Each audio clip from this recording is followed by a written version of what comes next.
Shalom, my beautiful, wonderful friends, and welcome to our UPMC Passover Seder.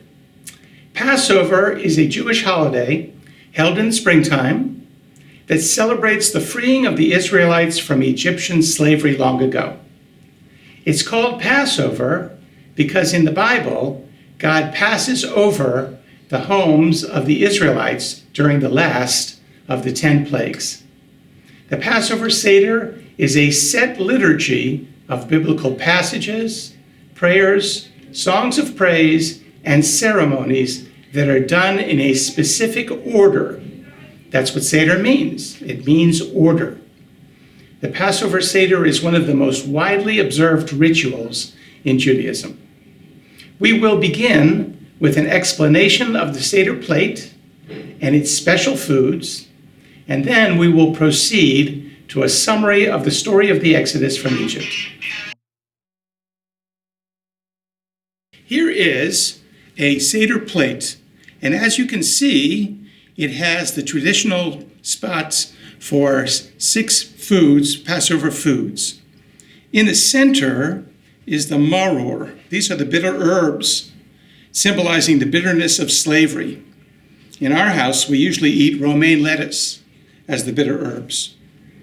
Over here, we have the zroa, the shank bone. Before the Exodus, every family took and sacrificed a lamb to God, announcing their rejection of idolatry. We no longer take the Passover lamb sacrifice, but we do have this reminder on our Seder plate. Over here, we have the charoset. Charoset is a mixture. The Egyptians forced the Israelite slaves to make bricks and to build storehouses. This mixture of apples, nuts, and grape juice is supposed to look like the material they used for bricks. Of course, you have to use your imagination.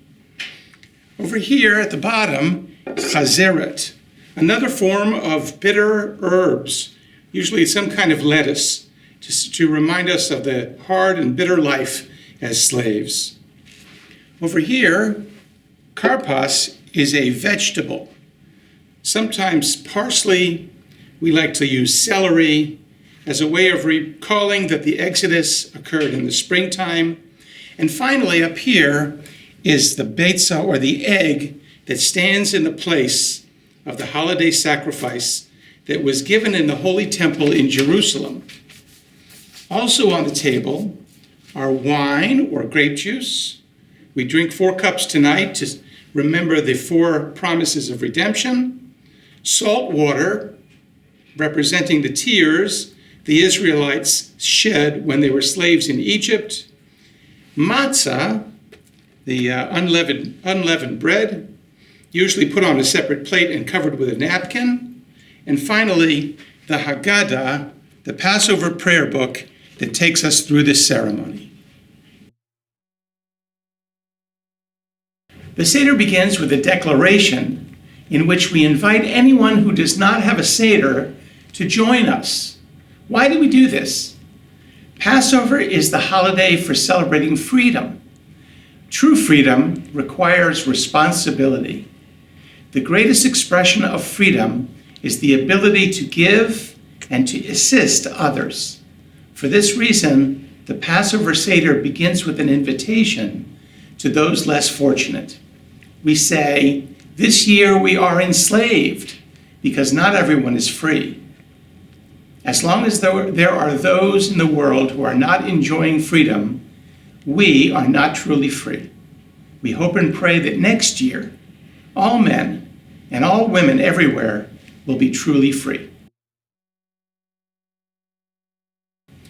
Halach ma'anya, halach ma'anya, di achalu avatana, be'ara demitzrayim, kol dichfin yeteh v'yechol, kol ditzrich yeteh v'yifsach, ha'hashata ha'hacha, leheshana ha'ba'a, be'ara de Yisrael, Hahashata avdei lishana haba b'nei chorin.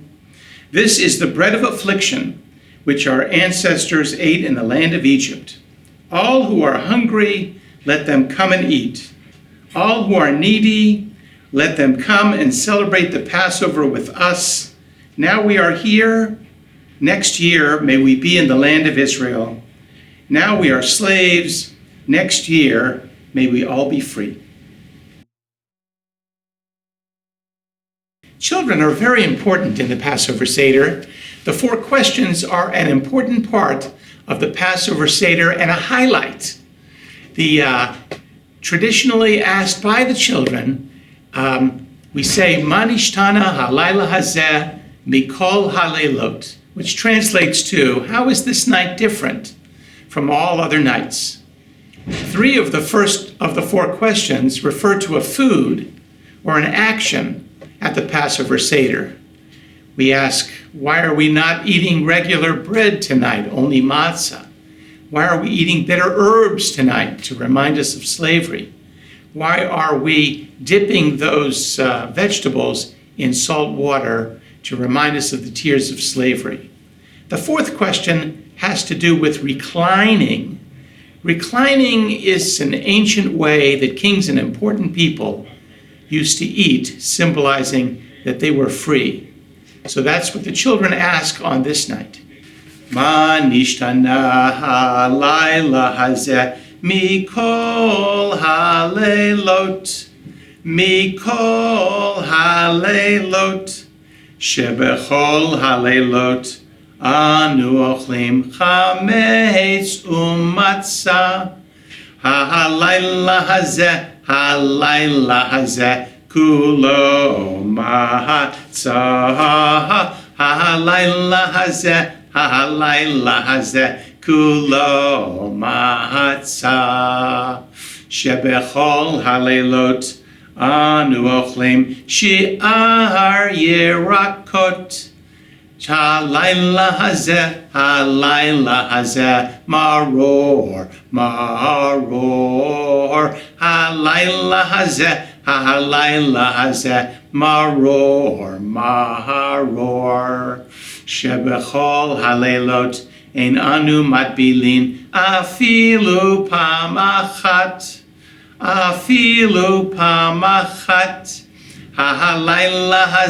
Halayla hazeh shetei fe'amim. Halayla hazeh shetei fe'amim. Shebechol haleilot anu ochlim ben yoshvim uvein mesubin. Ben yoshvim uvein mesubin. Halayla hazeh kulanu mesubin. Halayla hazeh kulanu mesubin. Why is this night different from all other nights? On all other nights, we eat either leavened bread or matzah. On this night, why only matzah? On all other nights, we eat herbs of any kind. On this night, we eat bitter herbs. On all other nights, we do not dip our herbs even once, but on this night, we dip them twice. On all other nights, we eat our meals in any manner. On this night, why do we sit around the table in a reclining position?